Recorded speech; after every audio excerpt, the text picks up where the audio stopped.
Desejo, irmãos, que em nossos corações esteja o mesmo sentimento que orientava o salmista ao escrever o Salmo 84. Ele disse nessas palavras, demonstrando uma visão incrível com respeito ao lugar da adoração. O lugar em que o povo de Deus, reunido, buscava a presença do Senhor. E não fazemos outra coisa. Estamos aqui buscando na congregação a presença do Senhor. Se pensarmos na importância da adoração, olhemos para Noé, que após o dilúvio, a primeira coisa que fez foi erguer um altar e adorar o Senhor. E aqui no Salmo 84, o salmista expressa desta forma: quão amáveis são os teus tabernáculos, Senhor dos exércitos. A minha alma suspira e desfalece pelos átrios do Senhor. O meu coração e a minha carne exultam pelo Deus vivo. O pardal encontrou casa e a andorinha ninho para si, onde acolha os seus filhotes. Eu, os teus altares, Senhor dos exércitos, Rei meu e Deus meu. Bem-aventurados os que habitam em tua casa, louvam-te perpetuamente. Bem-aventurado o homem cuja força está em ti, em cujo coração se encontram os caminhos aplanados, o qual, passando pelo vale árido, faz dele um manancial de bênção, o cobre as primeiras chuvas. Vão indo de força em força, cada um deles aparece diante de Deus em Sião. Que a nossa atenção, o nosso coração, esteja totalmente voltados para o engrandecimento do nosso Deus. Falemos com o Senhor. Oremos pedindo a continuidade da presença desse Deus que tem cuidado de nós, que tem feito maravilhas em nossas vidas. Ó Deus de amor, Deus de bondade, engrandecido seja o teu nome nesta hora, quando a tua igreja reunida busca saber mais com a tua palavra, busca o aperfeiçoamento, busca demonstrar quão maravilhoso é este momento, quando a tua igreja está reunida para adoração. Recebe, ó Deus, o nosso culto. Humildemente apresentamos, ó Deus, que o Senhor aceite a nossa adoração. Que o Senhor mesmo conduza todos os passos, ó Deus, desse tempo de louvor, desse tempo de engrandecimento do teu nome. Que tudo possa servir para a nossa edificação, para o nosso crescimento espiritual.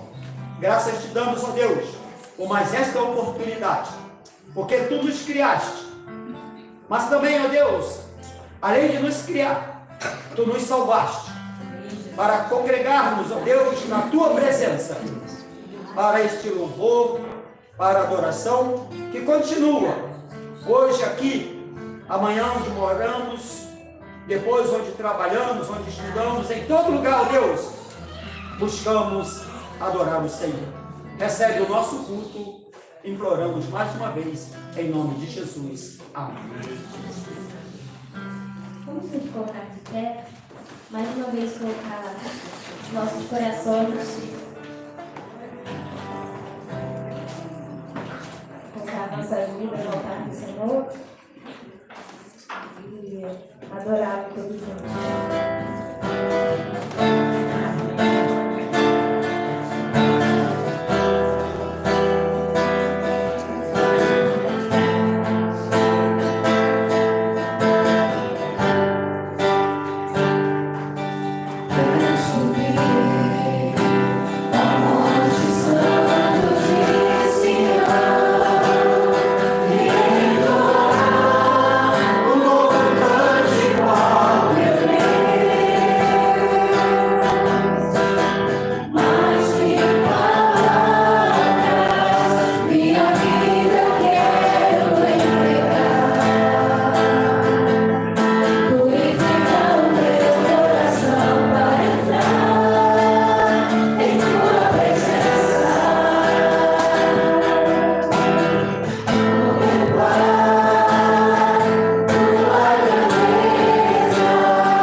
vidas e o quanto o Senhor nos resgatou.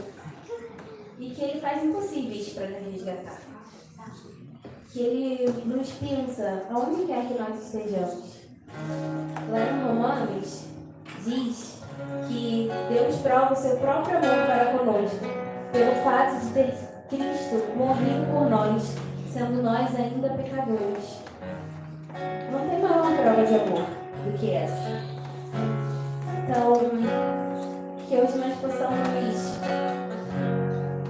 agradecer a Deus, porque Ele nos pensou, nos escolheu, demonstrou seu amor, morrendo por nós. Não há amor maior do que isso. Quando um amigo, né? Comemoramos o dia do amigo. Quando um amigo dá a vida pelo outro. Isso é o verdadeiro amor, o profundo amor, que a gente não consegue nem medir. Que nós precisamos estar agradecendo a Deus nesse momento, por esse amor imensurável, tão grande que Ele tem por nós.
Deus que certamente a bondade e a misericórdia dele seguirão você pro resto da sua vida. E eu tenho provado isso. No final de semana passado, coisas muito absurdas aconteceram e a gente consegue ver nesses momentos a bondade, a misericórdia e a proteção de Deus nas nossas vidas. Mas eu queria te desafiar hoje a pensar em coisas que pra gente é muito simples. Quantos aqui tem avô e tem vó? Quantos aqui aniversariaram essa semana? Pastor Mário, existem tantas pessoas. Isso é a bondade de Deus nas nossas vidas. Quanto o Senhor tem nos livrado de coisas que a gente nem imagina, meus irmãos. O Senhor tem sido bondoso conosco. E essa música, ela simplesmente é um agradecimento e reconhecimento que o Senhor, ele é bom para conosco. E a gente não merece, mas o Senhor continua sendo bom em todos os momentos da nossa vida. Então, agradeça a Deus. Esse é o momento de você agradecer a Deus por tudo aquilo que você tem e do que você não tem. Porque isso também é misericórdia, é provisão, é Deus agindo na sua vida. Então que você agradeça nesse momento a Deus por tudo que Ele tem feito nas nossas vidas.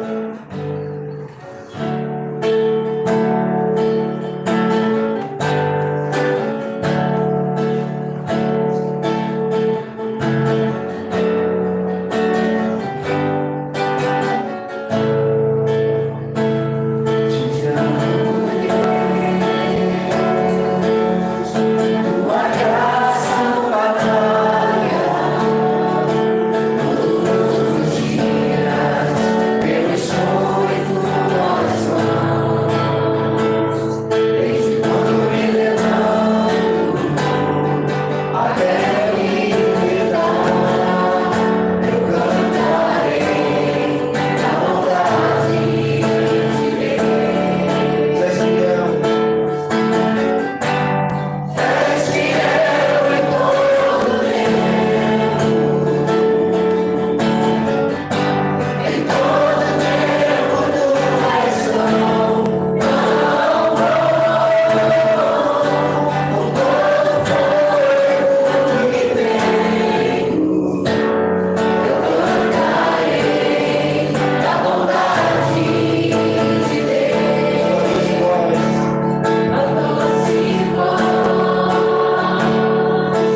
fazer a leitura bíblica? Vamos fazer juntos? Livro dos Salmos. Salmos 66, do 1 ao 20. Vamos ler de maneira ordenada.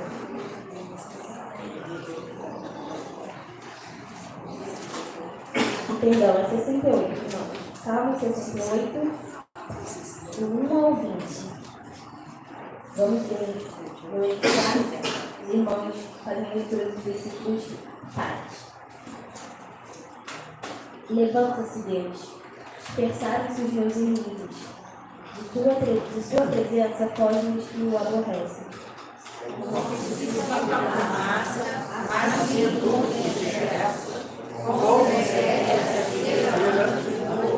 Assim, a presença de Deus perece os inimigos. Os justos, porém, se regozijam, exultam na presença de Deus e folgam de alegria. Glória a Deus, salvarai o seu nome, exaltai e cavalca sobre as nuvens. Senhor é o seu nome, exultai diante dele. Pai dos órfãos e juiz das viúvas, é Deus em sua santa morada. Deus faz do solitário mora em família, tira os cativos para a prosperidade, só os rebeldes habitam em terra estéril. Ao saíres, ó Deus, à frente do teu povo, ao avançares pelo deserto, Tremeu a terra, também os céus botejaram a presença de Deus. O próprio Sinai se abalou na presença de Deus, do Deus de Israel. copiosa chuva derramaste, ó Deus, para a tua herança. Quando já ela estava exausta, tu a restabeleceste. Aí habitou a tua lei, em tua bondade, ó Deus, fizeste provisão para os necessitados.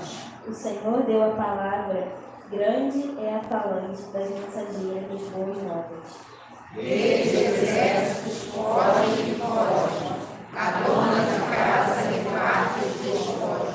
Por que repousais entre as secas dos arbustos? As asas da pomba são cobertas de prata, cujas penas maiores têm o brilho claro do ouro. Quando o Todo-Poderoso ali dispersa os reis, cai neve sobre o monte Salmão. O monte de Deus é Baçã, serra de elevações é o monte de Baçã. Porque olharás com inveja, ó montes elevados, o monte que Deus escolheu para a sua habitação. O Senhor habitará nele para sempre. Os carros de Deus são 20.000, sim, milhares de milhares. No meio deles está o Senhor. O Sinai tornou-se em santuário. Subiste às alturas, levaste cativo o cativeiro, recebeste homens por dádivas, até mesmo rebeldes, para que o Senhor Deus habite no meio deles. Bendito seja o Senhor, que dia a dia eleva o nosso fardo. Deus é a nossa salvação. Nosso Deus é o Deus libertador, com Deus o Senhor estava escapado da morte. Vamos ler todos juntos o versículo 19? Bendito seja o Senhor, que dia a dia libera o nosso fardo. Deus é a nossa salvação. Bom, esse é um momento de oferta, aquele momento em que demonstramos nossa gratidão a Deus, quanto Ele tem nos ajudado financeiramente, no dia a dia, as bênçãos que Ele nos tem dado. E então entregue nesse momento. Amém? Vamos nos colocar de pé.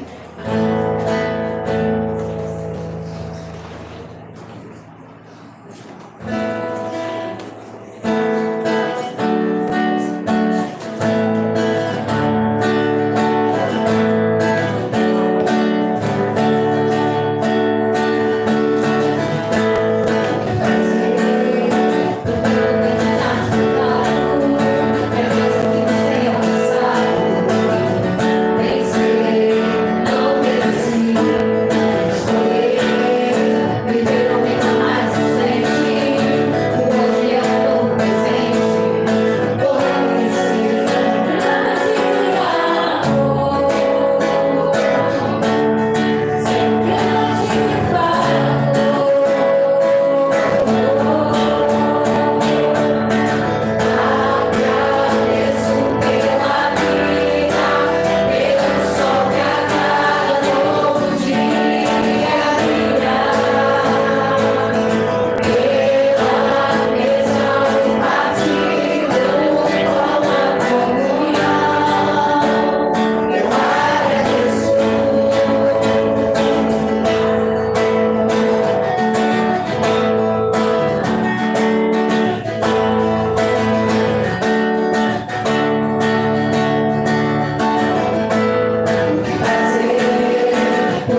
muito aquilo que no santuário do Pai, eu tenho que expressar ele aqui. Ele é bonito demais.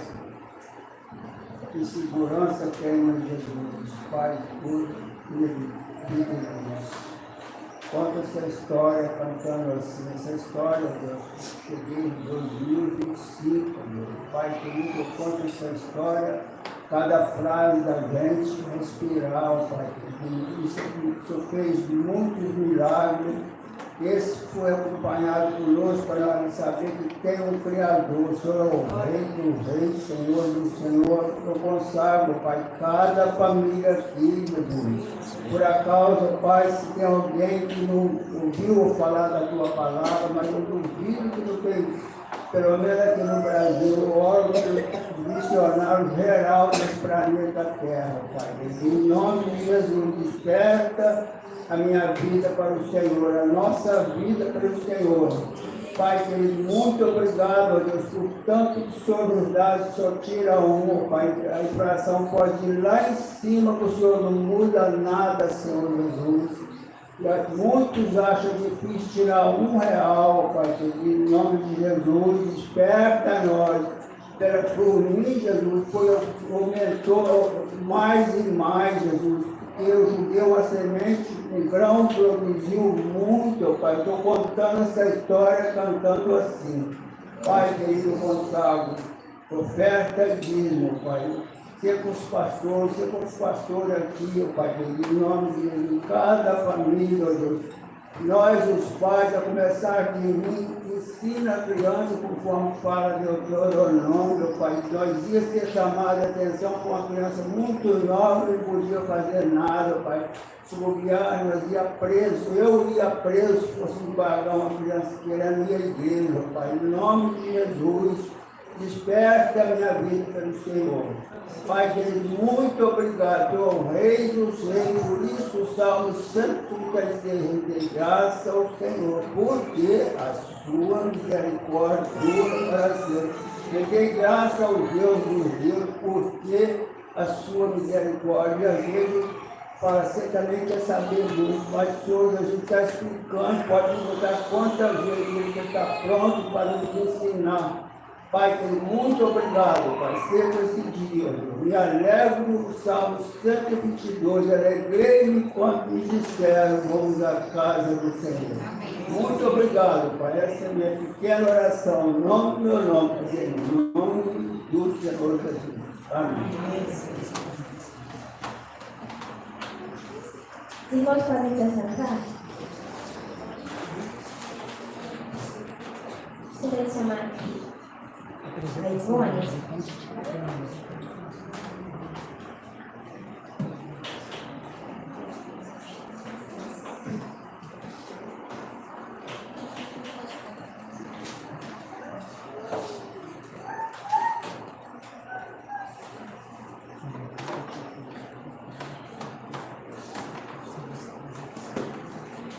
Bom dia, irmãos. Bom dia.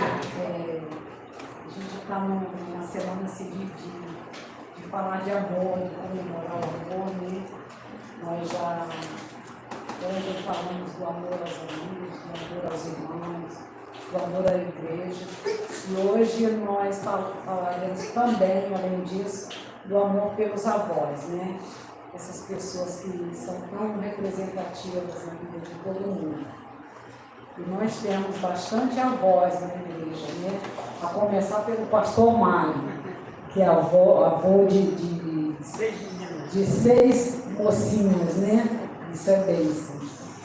E temos muitos avós aqui, muitos avós, e eu penso que o presbítero Jorgelino seja o mais longevo aqui da nossa igreja, né?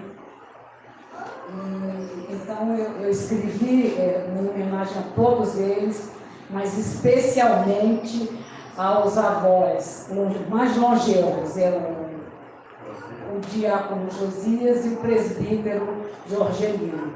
E falar em Jorgelino, gente, ele é dotado de uma voz maravilhosa.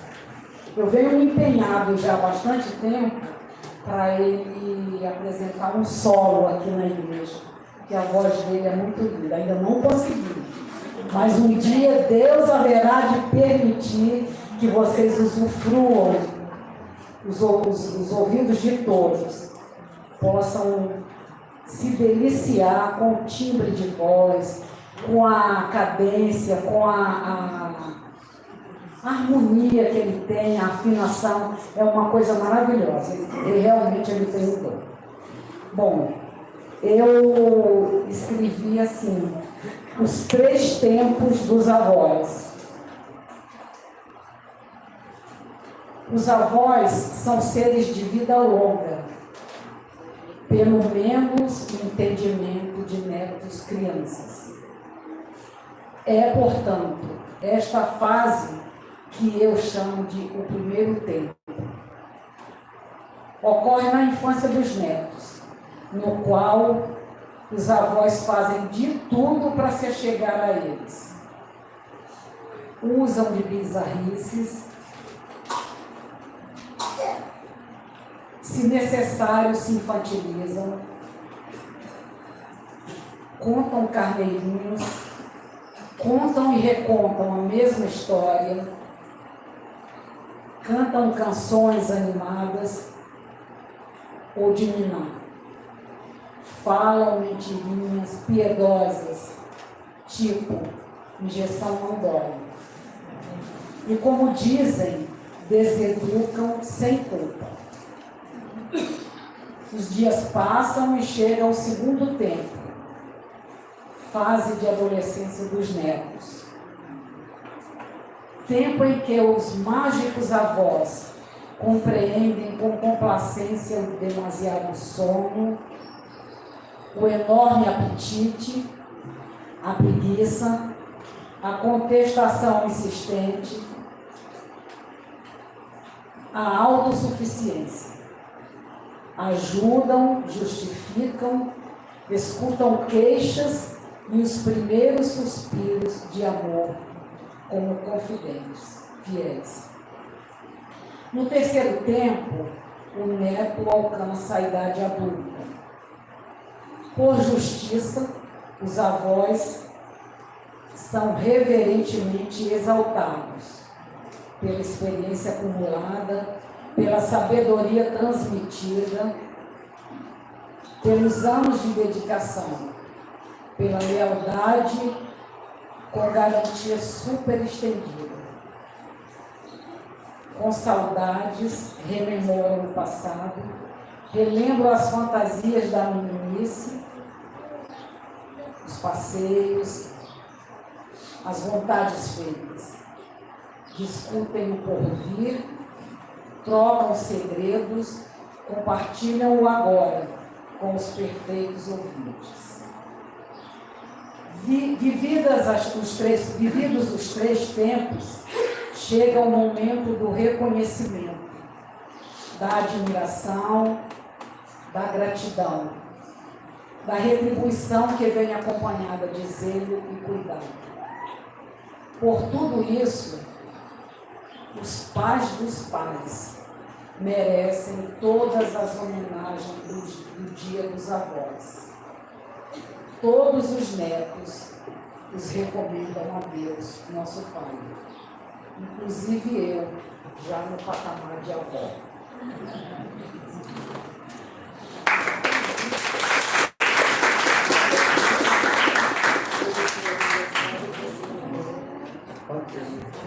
Nossas crianças, por favor, pense no coração desse avô.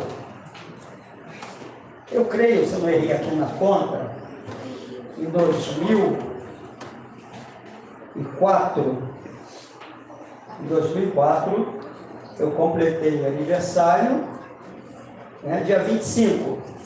E no dia 26 nasceu a Ana Luísa, minha primeira neta. Dia dos avós.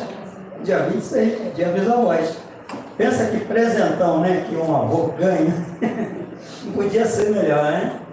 Muito bem. Agradeço muito a Deus, pelas netas que tenho, e que os avós também, com certeza.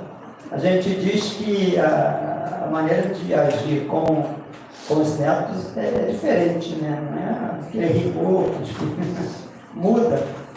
Bom, irmãos, hoje nós não temos a presença do reverendo César, que está em Cardoso Moreira. Ele viajou para lá para participar lá de um culto, né, com o reverendo Vani, então, pastor lá da igreja em Cardoso Moreira. Então, ele está lá. Creio que esteja voltando hoje, não sei precisar. Muito bem. Nós temos nossas crianças aqui. Hoje, pela primeira vez, não temos visitantes. E nós temos algumas coisas que precisam ser lembradas. Próximo domingo nós teremos um almoço, né, que tem acontecido para, né, termos assim um suporte no andamento das nossas obras. Então, o próximo domingo será assim. Soube que ontem, né, não pude participar, mas nós tivemos a realização do caldo entre amigos, né? As informações, né, chegam assim, né, exaltando a programação. Foi muito legal, isso é muito bom. A movimentação do pessoal aí está forte. Muito bem. Nossos visitantes hoje já estão conosco, né, há mais tempo, e vamos orar.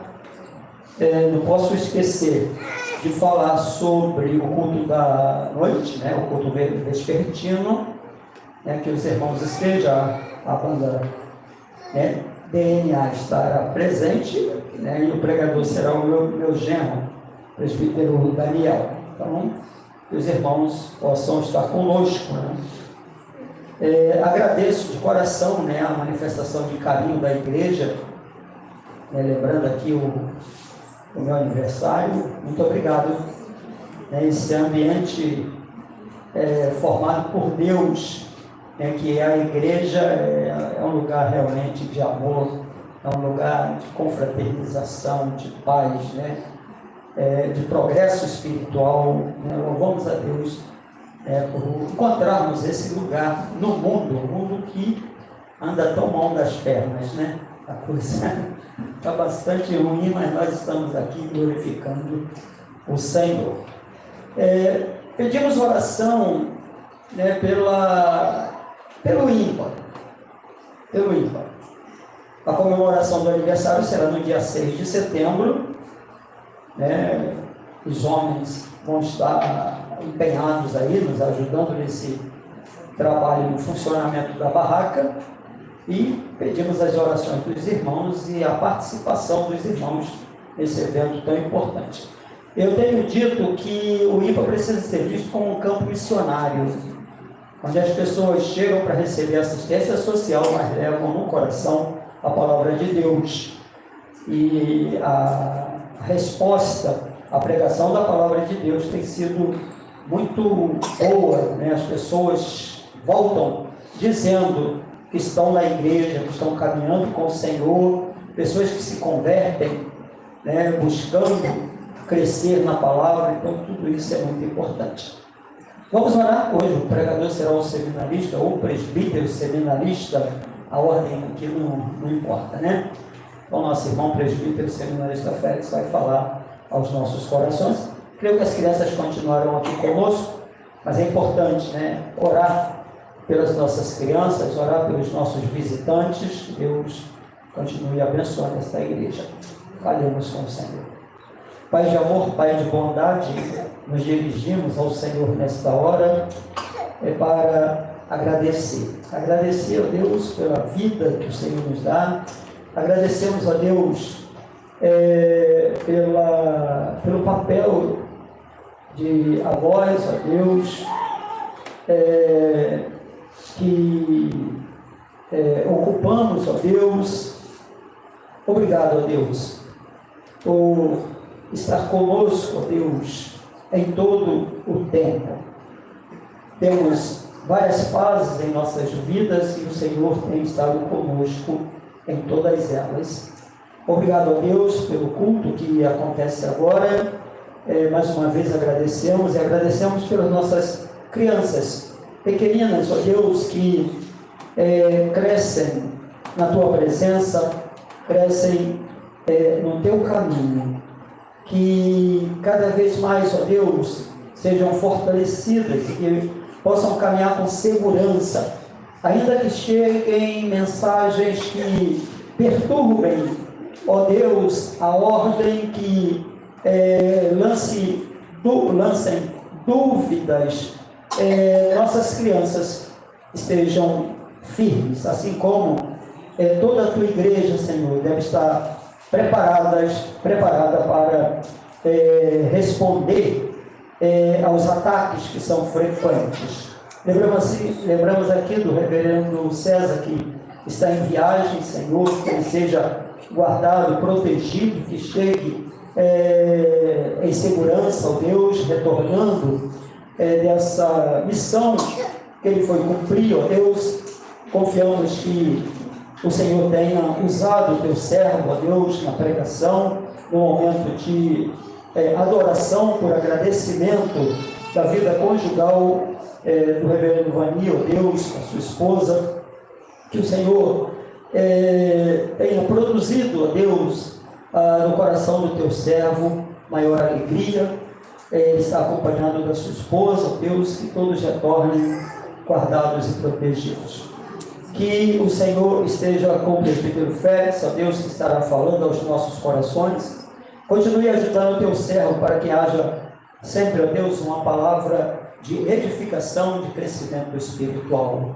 Oramos, ó Deus, lembrando aqui do IMPA, que tem, além do alimento físico, ó Deus, da vestimenta, temos ali, ó Deus, oferecida a tua palavra, que essa missão possa continuar e que toda a tua igreja possa ver o IMPA um lugar de missão, Deus, um lugar de anúncio da tua palavra, um lugar de crescimento espiritual. Obrigado a Deus por tudo que o Senhor tem feito e continue conosco, ó Deus.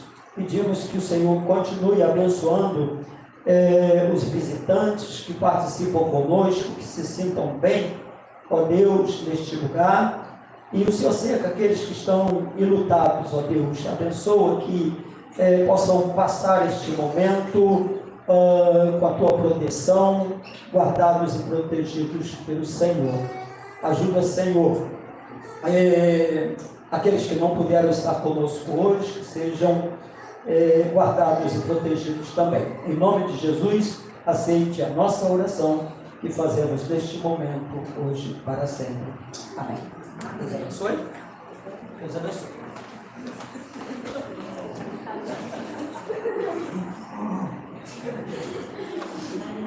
Meus irmãos, muito bom dia. Graça e paz da parte do nosso Senhor Jesus. Eu convido meus irmãos a lerem comigo um texto que se encontra na carta de Paulo aos Efésios, versos 10 ao 20, Efésios capítulo 6, versos 10 ao 20. Eu farei a leitura dos versos pares e os irmãos, por favor, dos versos ímpares, ok?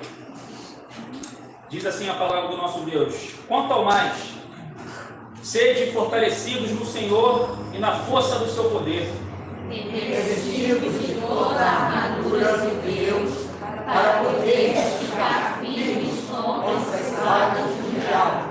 Porque a nossa luta não é contra sangue e a carne, e sim contra os principados e potestades, contra os dominadores deste mundo tenebroso, contra as forças espirituais do mal nas regiões celestes. Portanto, tomai toda a armadura de Deus, para que possais resistir no dia mal, e depois de teres vencido tudo, permanecer inabaláveis. Estai, pois, firmes, cingindo-vos com a verdade e vestindo-vos da couraça da justiça. Calçai os pés com a preparação do Evangelho da paz. Embraçando sempre o escudo da fé, com o qual podereis apagar todos os dardos inflamados do maligno. Tomai também o capacete da salvação e a espada do Espírito, que é a palavra de Deus. com toda oração e súplica, orando em todo o tempo no Espírito, e para isto vigiando com toda perseverança e súplica por todos os santos. E também por mim, para que seja dada uma vida da minha boca, a palavra para com intrepidez fazer conhecido o mistério do Evangelho, Pelo qual sou embaixador em cadeias, para que em Cristo eu seja usado para falar como me cumpre fazer. Meus irmãos, na semana passada, no culto vespertino, eu trouxe para a igreja uma exposição de Efésios, que foi do capítulo 6, esse que a gente acabou de ler, dos versos 10 a 13, onde o tema tratado foi a verdadeira batalha que nos cerca. Hoje eu pretendo revisar alguns pontos que eu tratei no último sermão e dissecar mais um pouco esse assunto. Por isso que nós lemos até o verso 20. O reverendo César, em concordância com o reverendo Mário, pediu que eu trouxesse esse tema novamente, pois no culto matutino a gente tem uma assiduidade melhor da igreja e também pela importância e relevância do tema. Há muito misticismo, meus irmãos, dentro da igreja acerca desse assunto. Há muitos falsos ensinamentos, muitas falsas interpretações inclusive equivocadas, acerca de um tema tão relevante. E isso, meus irmãos, é muito perigoso, isso é muito danoso para a nossa caminhada como servos de Cristo. E nessa introdução, eu queria começar, meus irmãos, listando para nós pelo menos 2 perigos que nos cercam em relação ao assunto tratado por Paulo aqui nessa passagem. E o primeiro, meus irmãos, seria o excesso de ênfase na pessoa de Satanás por grande parte da igreja evangélica. Eles atribuem a Satanás e às suas hostes mais do que de fato é devido. Eles enxergam Satanás em absolutamente todos os lugares. Ensinam doutrinas que nós não encontramos nos ensinos apostólicos. E um desses ensinos, meus irmãos, desse movimento é que todos os males que acometem as pessoas, seja ela crente ou não, vêm da parte de demônios. São os famosos encostos. Eles se instalam na vida das pessoas e só causam desgraça, doença, desemprego, fome e por aí vai. Tudo, absolutamente tudo, advém da ação de demônios, de entidades. Eu não estou afirmando, meus irmãos, que os demônios não possuem poder ou interesse em fazer tais coisas. Mas a grande questão é que, na perspectiva desse movimento de ação demoníaca, você acaba isentando o homem da responsabilidade que ele tem diante do pecado. Afinal, tudo é culpa de quem? Do diabo.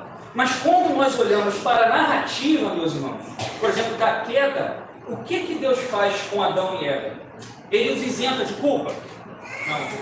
Todos eles sofreram as consequências da sua péssima escolha. Um outro ensino, meus irmãos, desse movimento é a batalha espiritual contra espíritos territoriais. Ou seja, é a crença de que Satanás designou um demônio específico ou uma legião específica para tomar conta de uma determinada região. E cabe ao crente descobrir primeiro quem são esses demônios e após isso ele deve expulsá-los. Inclusive, alguns desses gurus se auto-intitulam, não sei se os irmãos já escutaram, caçadores de demônios. Eles ensinam que nós devemos caçar os demônios, destroná-los dos lugares, das casas, dos bairros, até de objetos. Por outro lado, meus irmãos, agora a crítica é para nós. Agora o diagnóstico é interno. Grande parte da igreja, aí nós nos encaixamos, os tradicionais, os reformados, somos mais propensos a quê? A reagir radicalmente ao contrário. Ou seja, muitas vezes nós desprezamos e subestimamos o mundo espiritual que nos cerca, que inclusive a narrativa bíblica narra como algo tenebroso. O crente reformado tende a esquecer da existência dessas forças malignas. Tem muito teólogo reformado, meus irmãos, que não crê, por exemplo, em possessão demoníaca. Tem muito crente reformado que não enxerga mais valor na oração, não enxerga mais valor no jejum. E quando eles estão diante de um fenômeno estranho, a tendência é o quê? É dizer que apenas é algo psíquico, é esquizofrenia, é apenas consequência do pecado ou da depravação humana. Vocês viram, por exemplo, aquele caso do adolescente lá de Itaperuna, que matou os pais e o irmãozinho de 3 anos.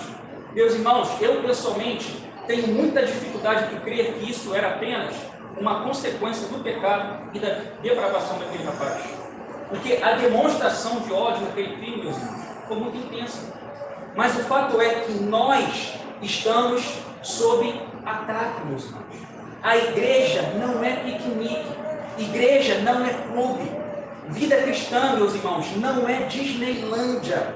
Todos nós pertencemos a um exército glorioso, que é o exército de Cristo. Todos nós, meus irmãos, queiramos ou não, estamos nessa guerra, estamos nas trincheiras por Cristo. E é dessa maneira, meus irmãos, que nós devemos entender a carreira cristã. Porque se nós estamos envolvidos num conflito dessas proporções, certamente é muito perigoso andarmos de um lado para o outro, pela linha de fogo, sem saber o que de fato está acontecendo, e o pior, sem o mínimo preparo, principalmente nos dias de hoje, quando esse tema ele é muito pouco dissecado, ou então é apresentado de uma forma muito distorcida. Precisamos estar prontos, meus irmãos, para enfrentar as verdadeiras e astutas ciladas do nosso inimigo. E nessa manhã, com temor e temor, meu irmão, nós vamos analisar essa passagem verso por verso para entendermos, ok? Esse sermão será expositivo, então nós trabalharemos verso por verso. Mas antes, vamos entender o contexto, meus irmãos. Ao estudar uma passagem como essa, nós precisamos lembrar do contexto. Essa é uma regra muito importante. O que a passagem significou para os primeiros leitores dessa carta? Qual era o propósito do apóstolo Paulo? O que ocorria em Éfeso? Como era a cidade de Éfeso? Paulo, meus irmãos, não escreveu essa carta apenas para entregar à igreja um tratado acadêmico sobre batalha espiritual. Paulo não escrevia cartas para manter a sua correspondência em dia. Paulo escrevia para atender às necessidades das igrejas que ele tinha acabado de plantar. A cidade de Éfeso era uma cidade muito importante da Ásia Menor.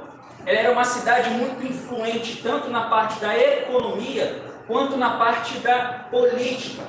Um outro detalhe de Éfeso, meus irmãos, era que, por ser uma cidade portuária, banhada por mares, ela era também muito promíscua e depravada, porque as pessoas advindas de todas as partes do mundo traziam consigo os seus costumes, as suas práticas, e aquilo infestava a cidade de Éfeso. Existia um mega templo da deusa Diana, né? A Diana, irmã do que inclusive era considerada, esse templo da deusa Diana, uma das 7 maravilhas do mundo antigo. E esse templo não funcionava apenas como templo de adoração, funcionava também como uma espécie de centro do poder econômico. É por isso que quando você vai lá em Atos 19, quando Paulo prega o evangelho em Éfeso e muita gente naquela cidade se converte, os artesãos da cidade que fabricavam as imagens de Diana, um deles inclusive chamado Demétrio, o que eles fazem? Eles entram em pânico, eles incitam tumulto. Por quê? Porque eles temiam perder o lucro e a devoção que estava associada ao templo da deusa Diana. Éfeso, meus irmãos, era uma cidade muito mística, muito idólatra. Paulo, quando ele escreve essa carta preso em Roma, ele escreve para uma igreja que estava localizada no centro do ocultismo e das práticas mágicas da Ásia Menor. Muito provavelmente, Paulo trata sobre esse assunto por causa dessas características da cidade de Éfeso. E no capítulo 1, Paulo descreve todas as bênçãos espirituais que a igreja possui em Cristo. Entre essas bênçãos, Paulo enumera o perdão de pecados, a adoção de filhos, a predestinação, a redenção, a conversão e o selo pelo Espírito Santo. No capítulo 2, Paulo descreve os cristãos em sua posição de vitória, havendo sido transportados da posição de escravidão, de miséria e de pecado. Ele escreve no verso 4: mas Deus, que é riquíssimo em misericórdia, pelo seu muito amor com quem nos amou, estando nós ainda mortos em nossas ofensas, nos vivificou juntamente com Cristo e nos ressuscitou juntamente com Ele e nos fez assentar nos lugares celestiais em Cristo, meus irmãos. Agora, em Cristo, a igreja está assentada à direita de Deus. No capítulo 3, Paulo fala do ministério dos apóstolos. A eles, Deus revelou o mistério do Evangelho, ou seja, o fundamento da igreja. No capítulo 4, Paulo menciona a unidade da igreja no Espírito Santo, no vínculo da paz. Já no capítulo 5, Paulo trata dos frutos da luz e as obras das trevas. Ele escreve no verso 4: não usem linguagem grosseira, não digam coisas tolas nem indecentes, pois isso não convém. Pelo contrário, digam palavras de ações de graça. No verso 15 ele escreve: portanto, tenham cuidado com a maneira como vocês vivem, vivam não como tolos, mas como sábios, aproveitando bem o tempo, porque os dias são maus. Nós vamos falar mais sobre isso. Guarde essa expressão, meus irmãos. Os dias são maus. E no capítulo 5 ainda, Paulo trata sobre o quê? O lar cristão. Esposas, se sujeitem ao seu marido. Marido, que cada um ame a sua esposa, como também Cristo amou a igreja. Paulo ainda continua a falar no capítulo 5 sobre o lar cristão, sobre o relacionamento dos pais com os filhos, dos servos com seus senhores. E por fim, meus irmãos, Paulo trata sobre o assunto que é objeto da nossa reflexão, agora no capítulo 6, chamados à batalha invisível. Meus irmãos, o que nós temos nesses 3 versos iniciais, do 10 ao 13, é uma convocação à batalha. Como eu disse anteriormente, o movimento de batalha espiritual ensina que nós devemos ser caçadores de Satanás e com isso nós devemos ir atrás desses demônios. Mas não é, meus irmãos, o que o texto diz.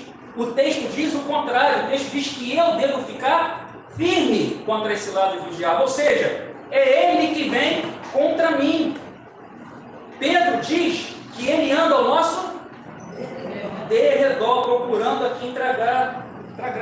Quando nós lemos o Novo Testamento, meus irmãos, principalmente o livro de Atos, onde nós temos o registro da expansão da mensagem do Evangelho, você não vê relato dos apóstolos chegando em um determinado lugar e dizendo: bem, agora nós vamos caçar o demônio aqui da cidade, vamos saber quem é que manda aqui na parada. Você não encontra isso, meus irmãos. O que nós encontramos? Nós encontramos os apóstolos pregando o Evangelho com intrepidez e, a partir disso, os ataques e as ciladas de Satanás começam a surgir. Não encontramos Jesus ensinando essa caçada, meus irmãos, de demônios. Não encontramos os apóstolos incentivando tal prática. O que nós encontramos nas Escrituras é que Cristo já venceu todo o principado e toda potestade. E cabe a nós, meus irmãos, o dever de nos mantermos firmes e preparados para essa batalha já vencida por Cristo. Somente Cristo, meus irmãos, pode libertar as pessoas da influência de Satanás. Só Ele pode nos dar a armadura de Deus para resistir ao ataque do inimigo. Mas como nós devemos nos preparar para essa batalha, meus irmãos? Como devemos nos manter firmes contra os ataques de Satanás? Verso 10.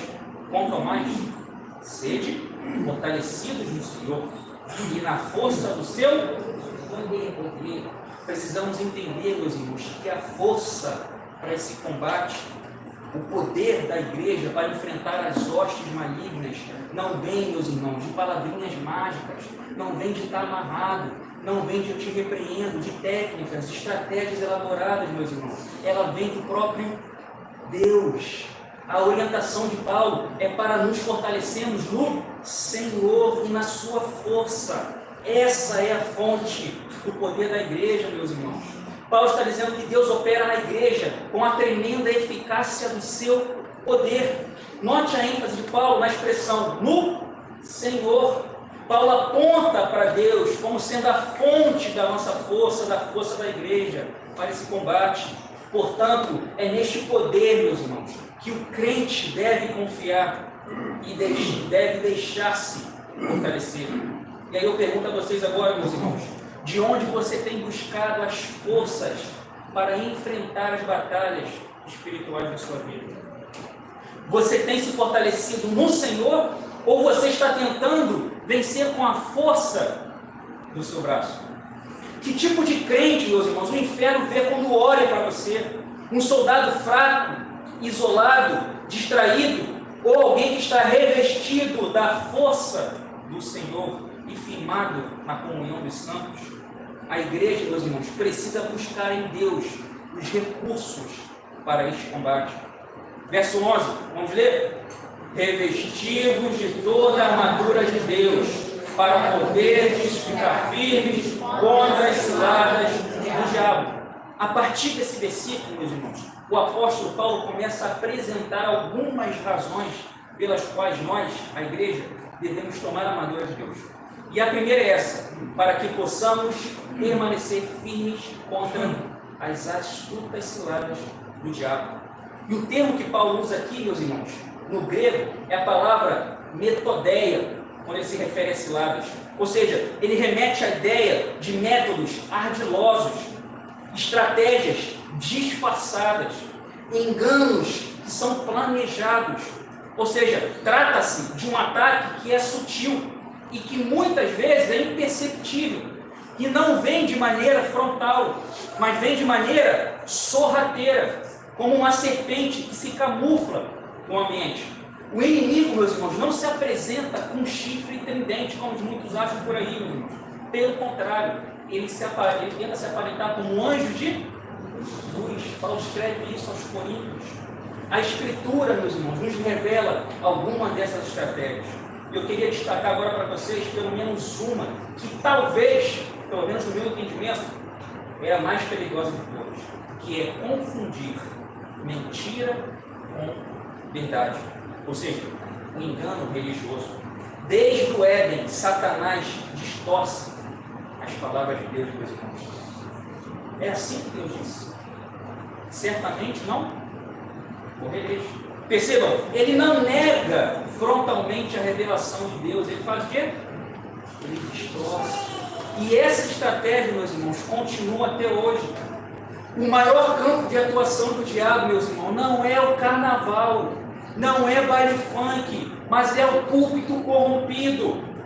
São os sistemas religiosos que parecem piedosos, mas negam o poder do nosso Deus. Paulo afirma isso com muita clareza na segunda carta aos Coríntios. Mas, se o Evangelho ainda está encoberto, é para os que se perdem que está encoberto, nos quais o Deus desse século cegou os entendimentos dos incrédulos, para que eles não respondessem o quê? À luz do Evangelho da glória de Cristo, qual é a imagem de Deus.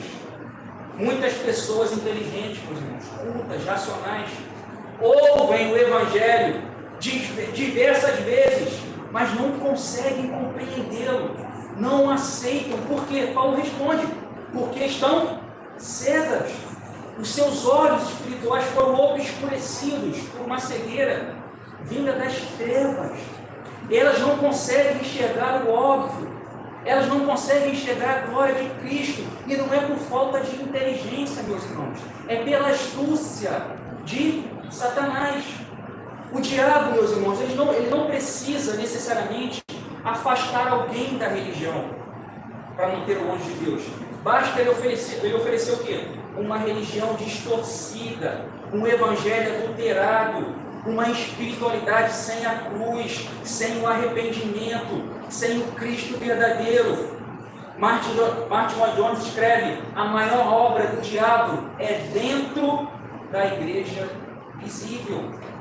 Meus irmãos, será que nós não temos subestimado as ciladas do diabo por aceitarmos que ele só atua lá fora? Será que o engano mais perigoso não está justamente onde nós sentimos mais seguros? Você realmente conhece o Cristo do Evangelho, meus irmãos? O Cristo crucificado? Ou você apenas conhece um Cristo numa versão domesticada, que você mesmo criou dele? Muitas, meus irmãos, são as estratégias de Satanás para nos enganar. Mas vale ressaltar que, por mais eficaz que ele seja, a nossa salvação está firmada em quem, meus irmãos? Todo aquele que o Pai me dá, virá a mim. E o que vem a mim, de modo nenhum o lançarei fora. A segunda razão, meus irmãos, pela qual devemos tomar a armadura de Deus, nós encontramos no verso 12, vamos ler?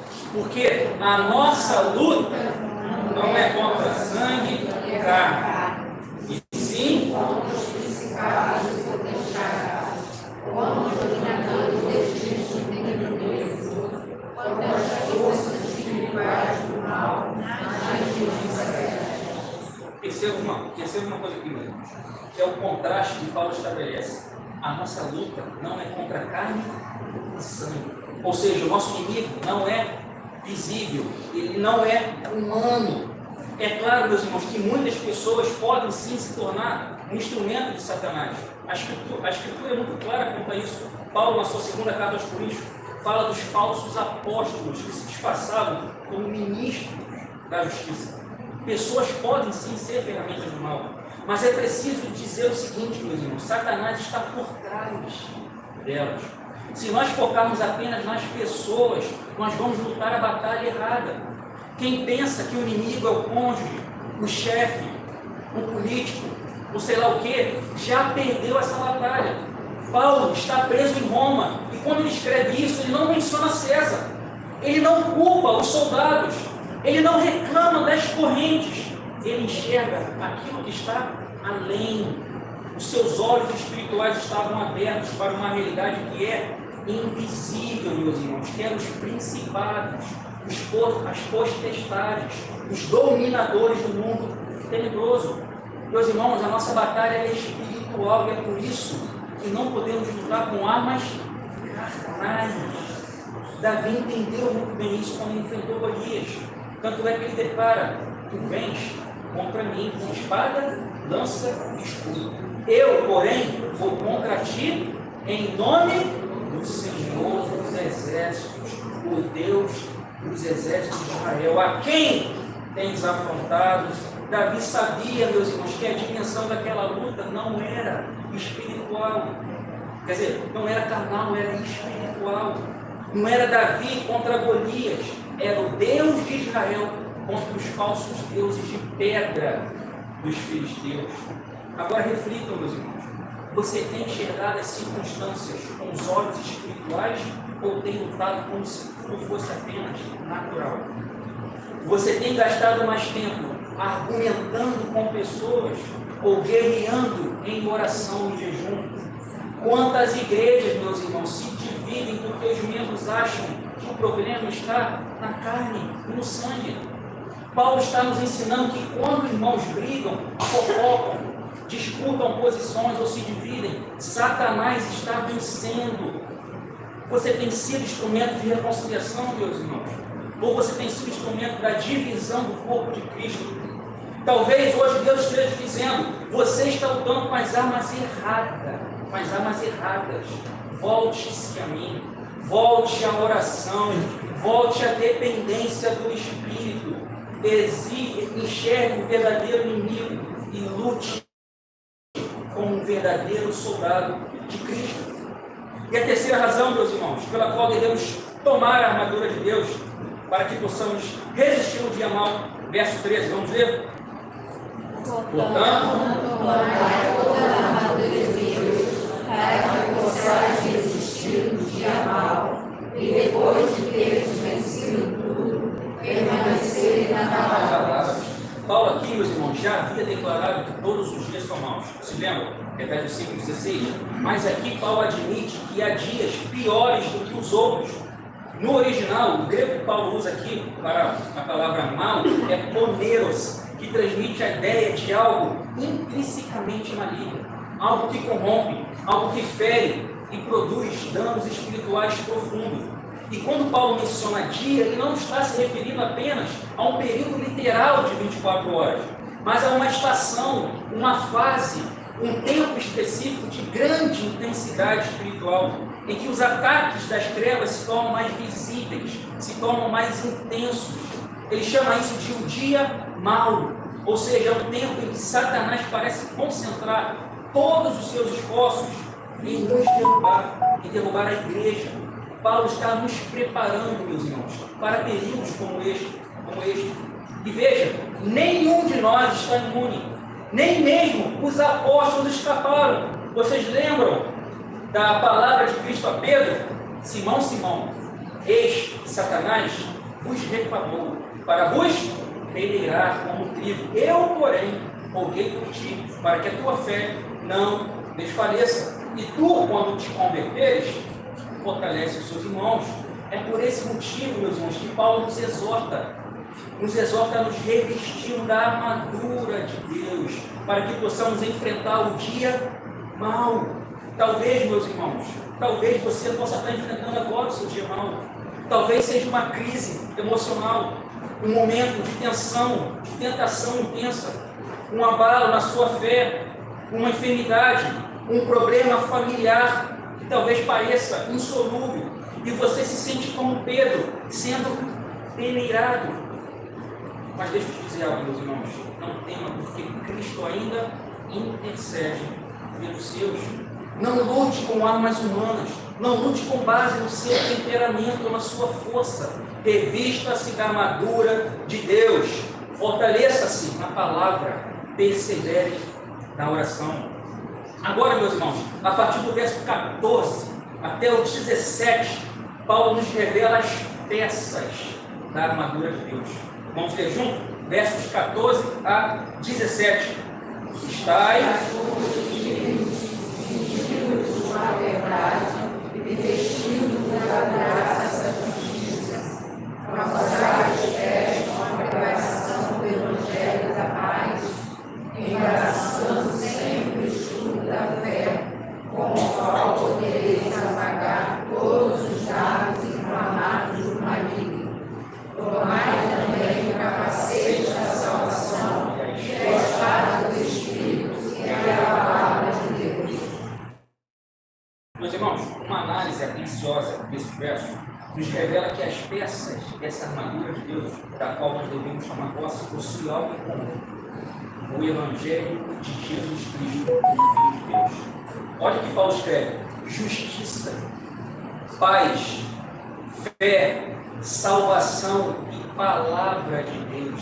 Essas são as armas, meus irmãos, que nós não produzimos, elas vêm prontas de Deus. Nenhuma delas é resultado da minha bondade, do meu conhecimento teológico, do meu fervor. Ela vem do Senhor. Percebam, meus irmãos, o diabo, como eu já disse, ele vem nos atacar. E ele não tem como alvo principal, o alvo central, as minhas finanças, a nossa saúde ou o nosso casamento. Apesar de ele ter muito interesse em destruir essas áreas, como ele fez, por exemplo, com Jó, o alvo principal dele é roubar a minha fé. Se ele conseguir abalar a minha confiança no cuidado de Deus, ele já logrou êxito. A minha saúde, a minha conta bancária são coisas periféricas para ele, são coisas secundárias. Paulo, nesses versos, se preocupa em detalhar cada peça da armadura que nós temos a responsabilidade de nos vestir. A primeira: estáis, pois, firmes, cingindo-vos com a verdade. A expressão cingindo-vos, meus irmãos, vem do verbo cingir, que significa amarrar, ajustar, prender firmemente uma roupa ou uma armadura, ou seja, é uma espécie de cinturão. Quando Paulo nos manda colocar o cinto da verdade, ele não está apenas se referindo à verdade ética e à verdade moral, que deve ser a nossa conduta como crente. Paulo se refere sobretudo às verdades do Evangelho, ou seja, a sã doutrina. É firmado na verdade, meus irmãos, que eu e você não nos deixaremos ser enganados com as vãs sutilezas, com as filosofias. O cinto do soldado romano servia para amarrar a sua túnica, pendurar as armas e proteger os seus órgãos vitais. Sem a verdade, meus irmãos, não há firmeza. Sem a verdade, nós não temos estabilidade nem proteção. Paulo diz a Timóteo que a igreja é coluna e baluarte da verdade. Nós é que sustentamos a verdade, meus irmãos, e é por isso que precisamos nos cingir com ela. E a segunda peça que Paulo menciona aqui para a gente é couraça da justiça. A couraça era composta de duas partes. Uma protegia o peito e a outra as costas. Ela defendia o soldado romano tanto dos ataques frontais quanto dos ataques traiçoeiros. E a justiça que Paulo se refere aqui é a justiça de Deus, meus irmãos, que nos foi imputada por Cristo. E essa justiça que nos capacita a vivermos em retidão de caráter. Espiritualmente falando, essa couraça da justiça é a vida devota, é retidão moral, é santificação, meus irmãos. Somente por meio de uma vida santa, de um viver santo, confiando em Cristo, é que o crente lutará contra as influências de Satanás. Você lembra daquele homem possesso que vai até Jesus na sinagoga? Ele diz: eu sei quem tu és o santo de Israel. O diabo não resiste à santidade, é uma vida santa, meus irmãos. E a terceira peça é a sandália. Calçai os pés com a preparação do Evangelho. Alguns comentaristas afirmam que as sandálias de um soldado romano eram feitas de couro resistente. E elas tinham pregos na sola como se fosse uma espécie de cravos.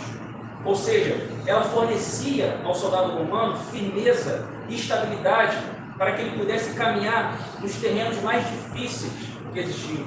Da mesma forma, quando a nossa vida está firmada no Evangelho da Paz, nós conseguimos manter o equilíbrio diante das dificuldades, diante das nossas crises, diante dos nossos conflitos, das nossas provações. Assim como as sandálias davam segurança ao soldado, o Evangelho nos dá segurança. O Evangelho nos dá direção, confiança para passar por qualquer situação. É a paz que nós recebemos só em Cristo, meus irmãos, que nos mantém firmes. A quarta peça, o escudo da fé. Embraçando sempre o escudo da fé. O escudo dos soldados romanos, meus irmãos, era uma peça grande. Ela tinha mais ou menos 1,25 m de altura e 75 de largura. Ele tinha mais ou menos um formato curvado e ele era coberto todo por couro muito resistente. E esse escudo era usado tanto para proteger o soldado individualmente, como também para proteger os seus companheiros de batalha. Isso tornava o exército romano imbatível, mais poderoso, mais forte contra os ataques dos bárbaros. E durante as batalhas, os inimigos lançavam as flechas em chamas. Por isso que os soldados romanos molhavam os seus escudos em água para que apagasse o fogo das flechas. Da mesma forma, meus irmãos, na nossa caminhada, o diabo vai lançar o quê? Flechas inflamadas contra nós, tentando gerar o que em nós? Dúvidas, medo, ansiedade, desconfiança sobre o cuidado de Deus em nossas vidas. E é nessas horas, meus irmãos, que a nossa fé em Cristo funciona como uma espécie de escudo. É ela que apaga essas flechas, meus irmãos, e nos dá segurança em meio aos ataques do inimigo. E assim como no exército romano, a fé também protege a comunidade, ou seja, quando nós vemos um irmão sendo atacado, precisamos nos unir como igreja, ajudando a proteger e a fortalecer uns aos outros.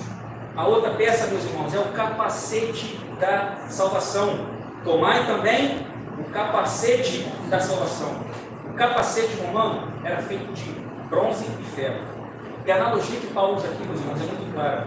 Assim como o capacete protege a cabeça, a certeza da salvação protege o quê? A nossa mente contra as investidas malignas, que tenta, na verdade, nos fazer duvidar da promessa de Deus em nos salvar. Eu gosto muito de um comentário do reverendo Augusto Nicodemos acerca dessa passagem. Ele escreve o seguinte: a figura da salvação como capacete reflete todo o ensinamento bíblico, de que aquele que foi salvo por Deus em Cristo está salvo dos ataques mortais de Satanás. Embora o crente ainda possa ser atingido, jamais poderá ser destruído ou arrancado das mãos do Redentor. Nós, meus irmãos, jamais seremos arrebatados da mão do nosso Senhor. Portanto, coloque o seu capacete da salvação. E por fim, meus irmãos, a última peça que Paulo apresenta aqui é a espada do Espírito, que é o quê? A palavra de Deus. E a espada que Paulo menciona aqui, meus irmãos, não era espada longa, era uma espada curta. O termo que ele usa aqui em grego é macaira. Era uma espada mais curta que dava ao soldado romano mais agilidade para os combates corpo a corpo. Ela não era usada para atacar à distância, mas ela era utilizada para defesa em lutas mais próximas. Da mesma forma, a Bíblia diz, meus irmãos, que o crente também precisa estar pronto para lutar usando a palavra de Deus. Ele escreve a Timóteo: procura apresentar-te a Deus aprovado, como obreiro, que não tem que se envergonhar, que maneja bem a palavra da verdade. Não basta ter a palavra, meus irmãos, é preciso saber utilizá-la. Tem muito crente que vive derrotado porque não sabe manusear a palavra de Deus diante de uma tentação, diante de uma dúvida, de uma crise.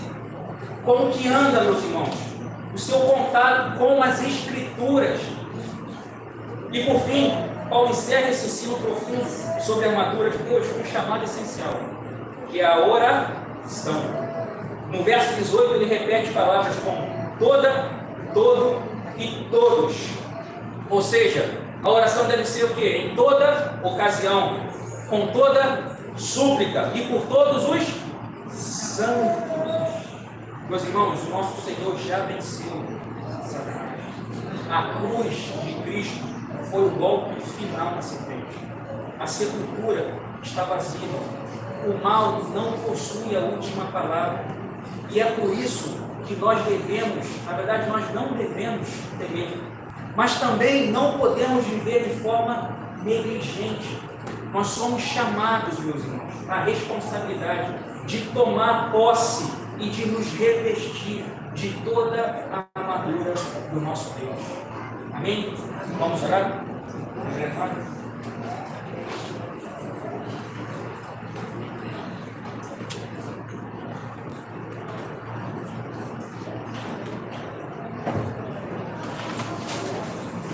Agradecemos a Deus, irmãos, por nos edificar através dos pregadores que têm falado aos nossos corações. Louvado seja Deus pela vida do Senhor nesta festa, desde que Deus desta igreja, e Ele continue se aperfeiçoando. Quando Jesus disse que a seara é grande e os trabalhadores são poucos, penso que trabalhadores fiéis, dedicados, compromissados com o Senhor Jesus são poucos. Muitos são os trabalhadores que fazem do púlpito balcão de negócio. Isso realmente não engrandece o nome do Senhor. Possamos então louvar a Deus sempre, pela vida do Senhor nesta festa, daqueles que estão preocupados em comunicar tão somente a palavra do Senhor, trazendo enriquecimento espiritual. Pai de amor, Pai de bondade, louvado seja o teu nome. O Senhor fala aos nossos corações através dos teus servos, que são levantados, ó Deus, para proclamar a tua palavra. Obrigado, ó Deus, pelo momento de edificação que alcançamos nesta hora. Que o Senhor continue falando a todos nós e que possamos nos lembrar, Senhor, que a nossa luta não é contra o nosso irmão, que a nossa luta não é contra o cônjuge, contra o parente, contra aquele membro da família. A nossa luta é contra o diabo. Que na nossa vida, ó Deus, sejamos equilibrados e também não venhamos, ó Pai, a depositar na conta do diabo todas as coisas ruins, erradas, praticadas deste mundo. Porque quantas vezes, ó Deus, por causa desse estado de pecado, pessoas fazem coisas ruins e precisam melhorar. E para melhorar, ó Deus, precisam estar em contato com a tua palavra. Que nós saiamos daqui, ó Deus, sabendo da necessidade da Tua palavra para a vida das pessoas em geral, especialmente aquelas que estão envolvidas, ó Deus, com a prática do mal. Como ontem, ó Deus, visitando a cidade de Deus, nós vemos pessoas ali que até admitem estarem presas, ó Pai, ao vício, àquela condição subhumana, mas não tem forças para chegar à liberdade. Que o Senhor nos ajude, Pai, para que a proclamação do Teu nome seja mais e mais frequente, que seja mais e mais, ó Deus, presente nas nossas vidas. Graças te damos, ó Deus. Obrigado pelo presbítero Félix, seminarista, que se prepara, Deus, no seminário Asbel Simon, e que ali estejam, ó Deus, os teus servos, buscando o aperfeiçoamento e cuidando, ó Deus, para não se contaminarem com palavras enganosas, ó Deus, com teologias que não estão fundamentadas na Tua palavra. Ajuda, Senhor, que ali chegue realmente o ensino genuíno, aquele ensino necessário para o progresso espiritual dos Teus servos que ali estudam. Ajuda todos nós, ó Deus, como servos do Senhor, que possamos testemunhar, ó Deus, onde trabalhamos, estudamos, onde moramos, ó Deus, em todo lugar estejamos agindo como pessoas que creem no Senhor e que não querem outra coisa senão serem parecidas com o Senhor Jesus. Ajuda, Pai, a Tua igreja neste lugar e que haja expansão do Teu reino, ó Deus, nessa região. Que o Teu nome seja sempre engrandecido. Lembramos aqui, ó Deus, dos enfermos. Lembramos daqueles, ó Deus, que estão em crise, vivendo, ó Deus, conflito nos seus lares ou nos seus trabalhos, ó Deus. Que sejam visitadas estas pessoas. Acalma o coração daquele que está aflito, ó Deus. Acalma o coração daquele que está sofrendo e que possam todos confiar no Senhor, esperando sempre na Tua providência. Guarda a todos nós, dá-nos, ó Deus, o restante de dia na Tua presença e que à noite estejamos todos novamente aqui, ó Deus, para o louvor e o engrandecimento do Teu nome. No santo nome de Jesus, oramos agradecidos. Amém e amém sempre. Recebemos. A graça do Senhor Jesus, o amor de Deus Pai, a comunhão, o poder e as consolações do Espírito Santo sejam com todos nós, com todo o povo de Deus, agora e para sempre. Amém.